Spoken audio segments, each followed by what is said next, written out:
conversamos de inmediato con Carolina Trivelli, ella es economista, es ministra de Desarrollo e Inclusión Social y representante del Perú en la FAO, que es la Organización de las Naciones Unidas para la Alimentación y la Agricultura. Economista Trivelli, bienvenida a RPP, buenos días. Muy buenos días, Jorge y Mabel, un gusto estar con ustedes. No soy la representante en Perú de FAO, pero soy asesora de la FAO en este tema. Muy bien, muchas bien. gracias. ¿Cuál es el panorama de la inseguridad alimentaria? ¿Qué factores están influyendo? Y usted también como economista, por supuesto, sabe las proyecciones que hay. ¿Qué está provocando esta situación en el país, en el mundo? ¿Y qué panorama se nos viene? A ver, como ustedes han venido reportando y discutiendo en los últimos días, este no es un tema que ha aparecido de la nada, ¿no? Este es un tema que ha venido gestándose ya hace varios años, en el que se ha agravado, por supuesto, con la pandemia y la situación de mayor pobreza durante la pandemia, pero que se ha detonado como un problema más serio, se ha agravado por la crisis que hay a nivel global, que genera una alta inflación en los precios de los alimentos, ¿no?, que estamos sintiendo aquí en el Perú, y que hoy día además preocupa más porque está claro hoy día que esta crisis se va a alargar todavía varios meses más, llegando hasta el próximo año. Además, esto se agrava porque hay esta crisis adicional asociada al acceso a fertilizantes que probablemente haga que la producción de alimentos en el Perú y en otros países de la región y del mundo se vea afectada negativamente, y que eso haga que el próximo año, cuando vengan las cosechas de la próxima campaña, tengamos menos alimentos disponibles, con lo cual los precios de los alimentos y el acceso a los alimentos va a seguir siendo un problema. Entonces, hoy día ya no es simplemente una crisis momentánea, es una crisis que va a acompañar un buen tiempo y que está afectando crecientemente a, como decía Mabel antes, a muchas personas, pero sobre todo afecta a aquellos que están en situación de mayor vulnerabilidad, ¿no? Hay muchos niños y niñas en el Perú que están enfrentando una situación de hambre que debería ser nuestra prioridad número uno atender, porque si no, como decía Mabel antes, esto trae efectos en su desarrollo futuro,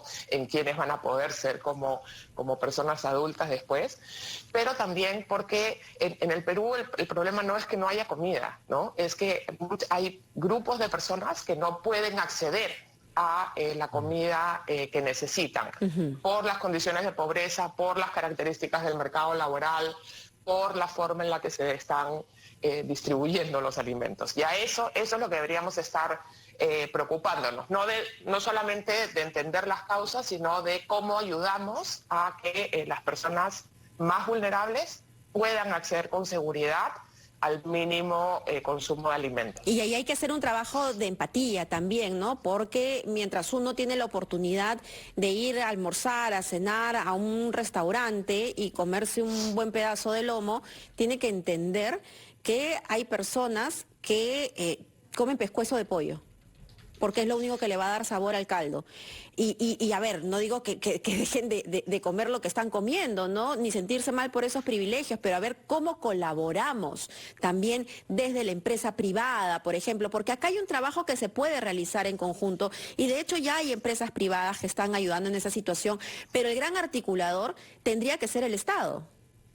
Sin duda, Mabel. Este es un problema grave que afecta a la sociedad, ¿no? Y aquí, cuando hay un problema que es sistémico a la sociedad, todos tenemos que involucrarnos desde donde nos toca, ¿no? Quienes pueden ayudar de manera directa, está muy bien que ayuden y hay que pedirles que sigan ayudando a las empresas, a las personas, a los voluntarios. Eso está muy bien. Hay decenas, centenas de organizaciones, de jóvenes, de señoras organizadas que están generando ollas, por ejemplo, como tú entrevistabas antes, que están haciendo lo que tienen que hacer, ayudar, y eso está muy bien. Pero eso no es suficiente. Lo que necesitamos es que haya una acción definida desde el sector público para enfrentar esta crisis. Esas acciones de ¿Por dónde pasa, vienen de muchos lados, economista? ¿no? ¿Por dónde pasa esa planificación? ¿Qué acciones concretas? Es decir, Exacto. planificar la Ese entrega es de el desafío. bonos, ese desafío. ¿Qué se puede plantear para atender esta crisis? Y aquí hay un tema importante que parece aburrido, pero que es muy importante. Aquí en el Estado peruano no hay ningún responsable de asegurar que todos tengamos acceso a los alimentos. Esta es una responsabilidad que está repartida en muchos sectores, ¿no? Le toca al MIDIS, por supuesto, le toca al Ministerio de Salud, le toca al Ministerio de la Producción, le toca al Ministerio de Desarrollo Agrario y Riego, y entonces necesitamos primero asegurar que haya un liderazgo. Alguien tiene que ser responsable de generar las directrices para que las políticas sean coordinadas. Eso es lo primero que deberíamos exigir. Y lo segundo es que necesitamos que las acciones se dirijan a quien más lo necesita, a quien está en la situación más crítica.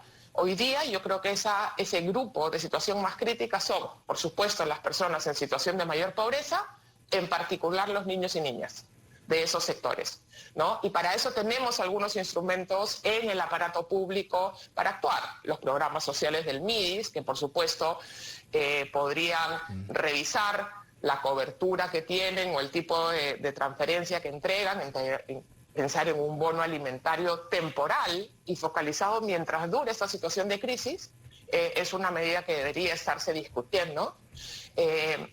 Ponerle más énfasis a programas como Jaliwarma, que si bien han estado actuando como programa de emergencia, entregando canastas durante la pandemia, hoy día tiene que volver a poner su foco en lo importante, y es asegurar que los niños y niñas que van a la escuela, a la primaria pública, tengan no solo su desayuno escolar quizá durante esta crisis, sino también pues el almuerzo, porque es un momento de crisis y hay que asegurar que los niños estén bien nutridos. ¿Y hasta qué punto articular esos esfuerzos, economista Trivelli, articular ese esfuerzo con gobiernos regionales y municipales, debería ser manejado directamente por el Ejecutivo? Es decir, en la pandemia hemos tenido la muy mala experiencia de que se encargó la compra de canastas de alimentos a las municipalidades y ahora muchos alcaldes afrontan el haber beneficiado a personas que no tenían situación de vulnerabilidad. Entonces, ¿cómo se debería manejar todo este programa?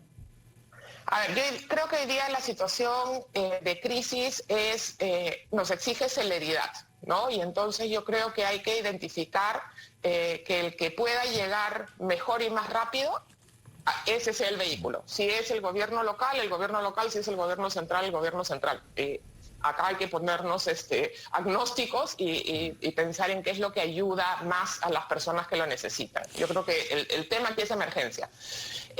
Desgraciadamente vimos efectivamente durante la pandemia que muchas autoridades locales no conocían adecuadamente a sus electores, digamos, a los electores de su circunscripción, no sabían dónde estaban, dónde entregar. Hoy día hay mejores registros. A partir de los registros de comedores populares, de ollas comunes, hay un mejor registro nacional a partir de este registro que se construyó para la entrega de bonos durante la pandemia, que sí permite llegar de manera más rápida. Pero todavía tenemos esta fantasía de que es mejor que el MIDIS le dé dinero al municipio, el municipio haga una licitación, compre y reparte. Yo creo personalmente que en una situación de emergencia como la de hoy, deberíamos aprovechar que existe, no sé, cuenta DNI del Banco de la Nación, que la señora presidenta de la olla común llene un registro, abra su cuenta en el Banco de la Nación y le llegue una transferencia y sean las señoras de la olla común las que puedan ir al mercado y comprar lo que necesiten para seguir alimentando a la comunidad con la que están trabajando. Señora Trivelli, la crisis alimentaria es algo de lo que se está hablando en nuestro país, pero en todo el mundo. Y esto no es ser sensacionalista. Una de las revistas de economía más prestigiosas como The Economist, hoy día en su portada, titula La catástrofe alimentaria que se viene, ¿no? Esto compete a todo el planeta. Esta guerra está avisada. ¿Le preocupa que tal como están las cosas en nuestro país, no haya margen para los reflejos necesarios y de esta manera enfrentar la situación? Mabel, efectivamente este es un problema global, no es un problema solo del Perú, más bien países como el Perú y en general América Latina tienen una producción de alimentos propia que le da una situación menos dramática que en otros lados, pero efectivamente estamos viendo que el mercado mundial de alimentos está sufriendo por la guerra, pero también por decisiones que se están tomando en otros países. La India ha anunciado que no va a exportar trigo, por ejemplo, y es responsable del 10% de la producción del trigo del mundo. Entonces, sí hay problemas en el mercado mundial.